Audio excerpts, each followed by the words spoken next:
네, 오늘 주목해봐야 될 이슈를 살펴보는 시간입니다. 더 이슈 오늘의 이슈부터 확인해 보겠습니다. 새해 맞은 코스닥 1월 효과 있을까? 과거 1월 증시는 정책 관련주 중심으로 상승세가 펼쳐졌습니다.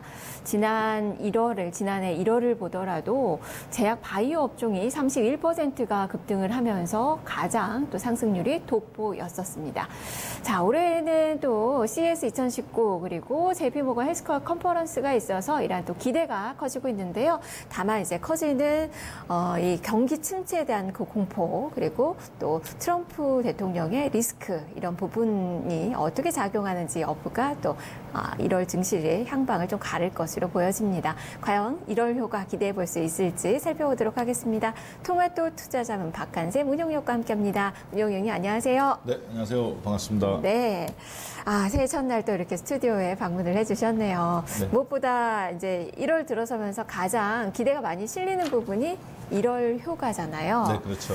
과연 1월 효과가 있을까? 지금 오늘 뭐 첫 거래일을 본다면 좀 혼조권 속에서 그래도 코스닥 시장이 유가증권 시장보다 나은 움직임이 나타나고 있는데 과연 올해 1월 효과 기대해도 될까요? 네, 이번 연도 네. 먼저 1월 효과가 뭔지부터 한번 좀 네, 살펴볼게요. 이번 연도도 방금 말씀하신 것처럼 이제 통상적으로 1월 효과다. 네. 그러면 이제 크게 세 가지로 구분해 볼 수 있습니다. 첫 번째로는 새해 이제 시작이 되니까 포트폴리오 리밸런싱. 그러니까 이제 펀드 매니저들도 새 전략을 짜거든요, 회사에서. 네. 야, 이번 연도는 자동차 업종이나 조선 업종은 건들지 말자, 가급적. 회사 전략적 차원에서 이쪽은 비중을 축소한다. 그러면 그거에 맞게 포트폴리오를 짜요. 그래서 그런 부분들. 그 다음에 이제 두 번째로는 정부도 새 예산이 이제 편성이 얼마다 예산안이 나오면 거기에 이제 뭐 보건복지부 얼마 이렇게 예산이 국방부는 얼마 네. 이렇게 나오잖아요. 그런데 거기에 이제 구체적으로 전력 증강 사업에 뭐 15%, 16% 증강한다. 그러면 이제 관련주들 네. 이런 것들이 우리는 그걸 보고 파트 전략을 짜야 되겠죠. 정책 예산에 대한 부분. 그 다음에 이제 세 번째로는 뭐 국제적인 어떤 흐름, 금리 인상 시즌이라든가 아니면은 우리나라 같은 경우는 지금 이제 일본과 중국 속에서 그리고 또 미국과의 어떤 그런 대북 관계 속에서 움직이는 그런 흐름들. 그래서 그런 거의 어떤 큰 특징에서 나오는 단기적인 수급들. 거기에 이제 가장 최근 뭐 항상 고정적으로 정해져 있는 것이 2018년도에 세금을 이제 대주주 요건에서 탈피하기 위해서 팔았다가 연초에 다시 또 잡아야 되는 이런 것들. 요즘은 좀 미미합니다만 그런 것들도 하나 1월 효과에 예전에는 포함이 됐었죠. 정책과 관련된 그런 이슈가 가장 크죠. 그렇죠. 네. 네. 그렇게 해서 크게 세 가지로 좀 구분이 되고 있습니다. 네, 무엇보다 1월 효과 하면은 이제 새해 증시가 상승할 것이라는 기대감에 또 주가가 정말 상승하는 그걸 또 의미를 할 텐데 네. 그러면 그 1월 효과가 이제 나타났던 그 연도를 좀 봐야 될 것 같은데 의미 있게 좀 볼만한 그런 연도 그것도 이유가 좀 있을까요? 네, 코스닥 같은 경우에 이제 가장 뭐 의미 있는 1월 효과 같은 경우는 이제 2000년도 전후를 해서 2001년도에 1월 효과가 있었어요. 2001년도에 63%가 장중 최고의 급등 나온 적이 있었습니다. 그렇지만 이거 같은 경우는 이제 코스닥 시장이 예전에는 뭐 호랑이 담배 피던 시절이니까 네. 10년 전, 그 전거는 좀 빼고요. 2003년도 상승세부터 계산해 본다면 자료 한번 잠깐 네. 보시겠습니다만 2005년도에 1월에 25.5%죠. 코스닥 상승한 적이 있었습니다. 그리고 이제 2015년도에 10% 넘게 올라갔던 걸 본다면 장중 최고 찍었던 거예요. 그 다음에 이제 2018년도 작년이죠. 1월에 16.73%. 이렇게 해서 근자에 들어서는 작년도가 2018년도가 네. 1월 효과가 상당한 강하게 나왔군요. 그때 기대감이 있었죠. 매번 다 강했다고 볼 수는 없는데 네. 그래도 이렇게 두드러진 뭐 두 자릿수의 시세가 나왔던 적들이 좀 보이는 것 같고 특히나 이제 지난해 효과를 또 톡톡히 봤기 때문에 네. 올해 과연 이런 또 흐름이 재현되지 않을까라는 그 기대감 또 가져볼 수 있을 것 같은데 정말 올해 1월 효과 기대해 볼 수 있을까요? 이번 연도는 아무래도 1월 효과를 일정 부분은 우리가 좀 기대해 볼 수 있습니다. 왜냐하면 문재인 정부가 추구하는 전략적 노선이 좀 바뀌었어요. 그러니까 직접적 분배 예를 들어서 뭐 최저임금을 강제로 올린다든가 네. 이런 거는 직접적 분배거든요.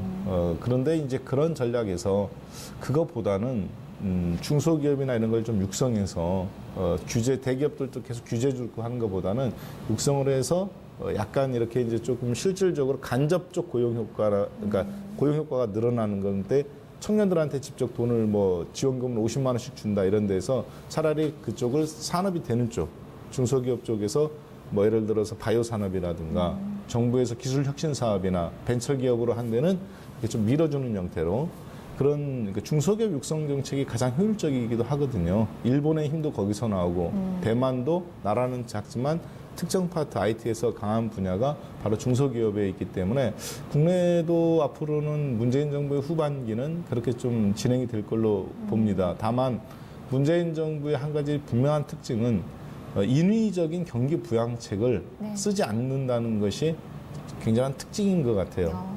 이거는 한편으로는 굉장히 좋은 말로 들릴 수도 있지만 다른 말로 한다면은 한국의 어떤 처한 실정, 한국이 갖고 있는 어떤 강력한 중앙 집권의 대통령의 힘, 행정의 힘, 그리고 그걸 발판으로 해서 민간이 아닌 정부 정책이 주도해야 되는 네. 그런 측면이 한국은 있습니다. 그런데 그런 거를 어떻게 보면 인위적으로 하지 않는다는 게 꼭 저는 좋은 것만이다라고 보지는 않거든요. 그걸 작년도에 기대했다가 그 부분이 못 나와서 코스닥이 사실은 시장 대비 실적이 좋은 것들도 많이 대우를 받지 못했던 것도 있고요. 이번 연도도 약간은 그런 부분에서 수정은 그러나 좀 가해질 걸로 보여집니다. 예를 들어서 뭐 태양광이나 아니면 정부가 꼭 해야 되는 게 있어요. 탈원전이라든가. 네. 그리고 또 뭐 일부 지금 규제만 하고 있는 바이오 쪽도 뭔가는 약간 이제 좀 채찍만 갖고는 안 되거든요.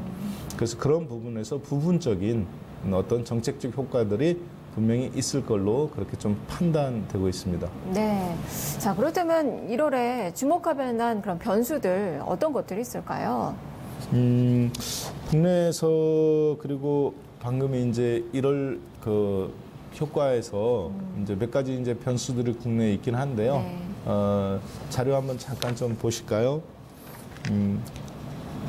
이게 이제 수출입 동향입니다. 예, 우리나라 이제 수출입 동향인데요.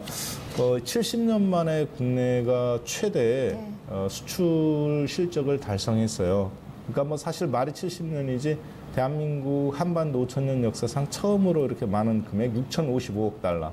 작년 대비 왼쪽에 검은색 막대 그래프 5,737억 달러 대비 5.5% 정도 증가한 네. 수출 실적입니다. 그러니까 어떻게 보면 우리나라는 수출로 먹고 사는 나라인데 경제 성장률이 2.5%인데 수출이 5.5% 늘었기 때문에 다행히 그다음 2019년도에 대한 기대감은 좀 갖고 있다고 보여집니다. 네. 일단 긍정적인 저거는 변수다. 이렇게 좀 볼 수 있어요. 네. 반면에 국내 시장이 우리가 이제 노력해도 저건 노력해도 되는 거지만 노력해도 안 되는 변수가 불확실한 있습니다. 변수들. 이거 네. 뭐냐면 이제 트럼프 대통령의 마음이에요. 트럼프 리스크라고 하죠. 네. 예, 트럼프 대통령이 이 뭐 페이스북이나 트위터나 이런 걸로 한 마디씩 이렇게 날릴 때마다 네. 대북 관계 관련주들이 상한가를 이틀 연속 쳤다든가 네. 혹은 뭐 하한가 가까이 급락 나온다든가 이런 일들이 굉장히 많습니다. 네. 그래가면서 국내 증시가 이제 불안감이 조성되기도 하고 안정감이 나오기도 하는 거. 저는 이 부분이 국내가 처한 가장 큰 리스크라고 좀 보고 있는데 트럼프 대통령은 국내 리스크라기보다는 또 북한으로 제한한다면 국내 리스크가 되지만 전 세계 리스크이기도 하죠. 근데 네. 트럼프 대통령은 만약에 지금 이제 멕시코 장병 문제라든가 혹은 본인의 러시아와의 스캔들 문제 네. 이런 걸로 인해서 만약에 정치적인 입지가 좀 흔들린다. 그러면 대북에 대해서 굉장히 강한 정책을 쓸 수 있거든요. 그래서 뭐 예를 들어서 선제 타격이라든가 이런 것도 카드로 내놓을 수 있어요. 북한과 협상을 단절한다든가. 미국 역사상 어느 나라와 전쟁을 하거나 전쟁 준비 중인 대통령이 지지율이 떨어진 적이 없습니다. 그러니까 그거 하면 트럼프 대통령 지지율 반드시 올라가거든요. 왜냐하면 미국은 서로 싸우다가도 어떤 외부하고 어떤 뭐가 있을 때는 무력 충돌이나 있을 때는 굉장히 단일된 목소리를 냅니다. 그러면 뭐 트럼프 대통령도 북한 문제 같은 경우는 얼마든지 그렇게 쓸 수 있겠죠. 그래서 그런 부분에서는 국내가 좀 원치 않게 흘러갈 수도 있다 이렇게 보여지고요. 또 1월 달에 우리가 지금 이제 한 가지 주목해서 많이 좀 트럼프나 금리 문제부 사람들이 금리 문제를 많이 좀 하고 있는데 금리 문제보다도 더 국내에 여러 가지 방면에서 이슈가 될 수 있는 부분이 저는 국제 유가라고 좀 보고 있습니다. 어차피 금리야 뭐 이제 정해진 속도로 가는 거고요. 예측하기 참 어려운 게 국제 유가예요. 어제부로 45.41달러, 75달러에서 50달러 아래로 내려 앉았는데 50달러 아래에서 이게 이제 더 한 번 더 폭락이 나오느냐, 아니면 한 단계 레벨을 밑에서 60달러대까지 돌파가 나오느냐인데 이거에 따라서 국내 향후 이제 우리나라 무역 흑자라든가 이런 부분도 1월 달에 대한 기대감들이 더 좀 움직일 걸로 보여집니다. 그리고 한 가지 가능성이 좀 뭐 양쪽 다 열려 있긴 한데 긍정적인 가능성으로 본다면 2000포인트 전후에서 움직이는 중국 증시가 중국 샹하이 증시죠. 통상적으로 우리나라 못지않게 여기도 지금 2,400 중국 증시 같은 경우 2,465포인트죠. 지난해 정말 최악의 한 해를 보냈거든요. 이제 중국도 보통 뭐 이 정도 움직일 때는 상하 포인트로 10%에서 15%까지 많이 1월에 열려 있어요. 더군다나 신흥국일수록 이런 게 1월 효과가 더 큽니다. 왜냐하면 정치적인 성향이라든가 아니면 여론이라든가 이런 것 1월 효과가 더 강하기 때문에 그래서 저는 1월 달에 만약에 중국 증시가 아래쪽이 아니라 위쪽으로 좀 움직인다면 한국 코스닥이 상당 부분 영향을 받을 걸로 그렇게 좀 보고 있습니다. 네. 일단 긍정적인 변수는 이제 한국의 수출, 그리고 중국 증시, 그리고 이제 부정적인 변수로는 이제 트럼프 리스크와 국제 유가를 이제 꼽아 주셨네요. 자, 그러면 이제 코스닥 정말 코스닥도 그렇고 중소형주도 그렇고 1월 증시 속에서 트레이딩 기회가 좀 있는 건지 관심 가질 만한 그런 섹터로 어떤 섹터를 봐야 될까요? 네, 뭐 일단 가장 민관이 합심해서 되고 있는 부분은 5G라고 보고 있어요. 네. 더군다나 뭐 미국에서 맨날 미국발 황산먼지만 날라왔었는데 미국발 어떻게 보면 금사락이라고도 볼 수 있죠. 트럼프 대통령이 우리나라에 안겨준 선물 바로 안보 무역이라는 단어입니다. 자신의 안보를 위협하는 어떤 그런 기술적인 부분 회사들에 대해서 중국하고 분명하게 선을 걷는 거죠. 대표적으로 화웨이. 그렇죠. 이제 지금은 화웨이이고 2015년도 2년 전, 3년 전, 4년 전으로 건너가면 마이크론 테크놀로지를 인수하려고 했던 부분에 대해서 반도체 디램 반도체 인수할 선을 긋는 거. 그때 하이닉스가 이제 뭐 25,000원, 7,000원까지 떨어졌다가 다시 9만 원까지 올라오는 원동력이 됐죠. 삼성전자도 100만 원에서 300만 원까지 올라오는 원동력이 됐고 지금도 5G 장비에 대해서 국내 스마트폰 장비 회사라든가 아니면 이제 국내 관련해서 막 걸음마를 단계하는 국내 이런 시스템 인테그리티 회사들한테는 굉장히 좋은 저는 새로운 기회가 열렸다고 봅니다. 그래서 화웨이하고 어차피 그거는 이미 정해진 거기 때문에 5G 장비 업체들 이미 이제 연말 연초 약간씩 올라왔어요. 이런 관련주들. 그리고 이제 이거 다음에는 5G하고 연결해서 큰 흐름을 봐서 반도체 내에서도 플렉서블 OLED라든가 스마트폰 핵심 부품주들 이런 거 같은 경우는 앞으로 부분적인 수혜가 있을 걸로 보여집니다. 그리고 뭐 일부 헬스케어하고 바이오. 어제 미국에서도 아멕스 생명공학 업종이 가장 많이 올랐죠. 그런 부분에서 국내에서 세계적으로 발돋움할 수 있는 회사들이 몇 개 있어요. 그런 회사들이 앞으로 이제 그 정책적인 규제들이나 이런 것에서 벗어나서 새로 이 뭐라 제2의 셀트리온이라 해야 될까요? 이런 것들을 발돋움할 수 있는 그런 기회가 이번 연도에 시험 무대에 오를 걸로 판단됩니다. 다만 이제 헬스케어 바이오는 선별적으로 그렇죠. 움직임을 보시는 거고 5G 또 플렉서블 OLED 쪽에 좀 관심을 가져봐야 될 것 같네요. 자, 그러면 이제 1월 증시에 대한 그 투자 전략 전체적으로 좀 어떻게 세워볼까요? 네, 1월 달만 국한해서 본다면 코스닥에 대해서 이게 지금 코스닥에 관련된 부분이니까요. 저는 바벨 전략이라고 보고 있습니다. 바벨 전략은 이제 여러분들 운동하실 때 소위 아령이라고 그러죠. 아령이 이렇게 양쪽 끝에가 이렇게 있고 가운데는 얇잖아요. 그런데 그런 것처럼 포트폴리오를 예를 들어서 극한과 극한으로만 포트폴리오를 정하는 겁니다. 가운데 포트폴리오 없이 예를 들어서 뭐 굉장히 저베타 종목인 음식료 업종이나 통신주의 이쪽에다 몰아넣든지 아니면 이쪽에 상당히 고탄력적인 바이오나 헬스케어나 혹은 플렉서블 OLED나 고성장 쪽으로만 놓든지 중간에 조선업, 자동차업 뭐 이런 건 없는 거예요. 지금 어떻게 보면 이제 시장이 그걸 강요하고 있는 측면도 있고요.